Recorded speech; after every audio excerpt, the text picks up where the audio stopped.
করাচিতে কাল ICC champions ট্রফির উদ্বোধনী ম্যাচ। স্বাগতিক পাকিস্তানের মুখোমুখি হবে কেইন উইলিয়ামসনের নিউজিল্যান্ড। তবে ম্যাচের আগে ছিটকে গেছেন কিউই সেরা তারকা লোকি ফার্গুসন। করাচির ন্যাশনাল ব্যাংক স্টেডিয়ামে ম্যাচ শুরু কাল দুপুর ৩টায়। মাত্রই ট্রাই নেশন সিরিজের ফাইনাল খেলেছে পাকিস্তান নিউজিল্যান্ড। এবার চ্যাম্পিয়ন্স ট্রফির উদ্বোধনী ম্যাচেও মুখোমুখি হবে এই দুই দল। ৮ বছর পর ফিরেছে চ্যাম্পিয়ন্স ট্রফি। করাচির উদ্বোধনী ম্যাচে পাক কিউই ক্ল্যাশ।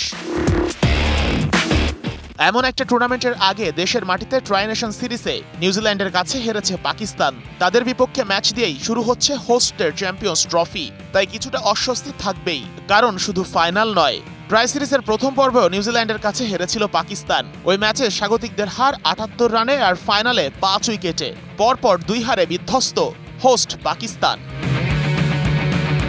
হোম কন্ডিশনে আইসিসি ইভেন্ট মানেই ভিন্ন কিছু। ওই মোটিভেশন নিয়েই হয়তো নামবে পাকিস্তান। টুর্নামেন্টের সূচনা জয় দিয়ে করতে পারলেই বাকি পথটা অনেকটাই সহজ হয়ে যাবে স্বাগতিকদের জন্য। বাবর আজম, ফখর জামান, মোহাম্মদ রিজওয়ানদের দিকে তাকিয়ে থাকবে পাকিস্তানের সকল ক্রিকেট সমর্থক।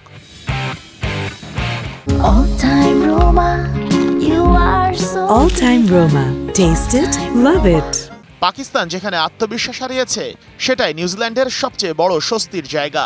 হোস্টদের মাটিতে টুর্নামেন্টের আগে ৩ জাতির সিরিজ জেতা কিউইদের মনোবল বাড়িয়েছে। বিশেষ করে কিউই ক্যাপ্টেন কেন উইলিয়ামসনের আগুনে ফর্ম বাকি প্রতিপক্ষের ভয়ের কারণ। সাথে Rachin Ravindra, Daryl Mitchell, Tom ল্যাথামরা তো আছেনই। টুর্নামেন্ট শুরুর আগেই বড় ধাক্কা খেয়েছে নিউজিল্যান্ড। পেসার লোকি ফার্গুসন ইনজুরিতে পড়ে ছিটকে গেছেন টুর্নামেন্ট থেকে। ওর জায়গায় ডাকা হয়েছে কাইল জেমিসনকে, যে শেষবার ওয়ানডে ম্যাচে খেলেছিল ২০২৩ সালে সেপ্টেম্বরে বাংলাদেশের বিপক্ষে।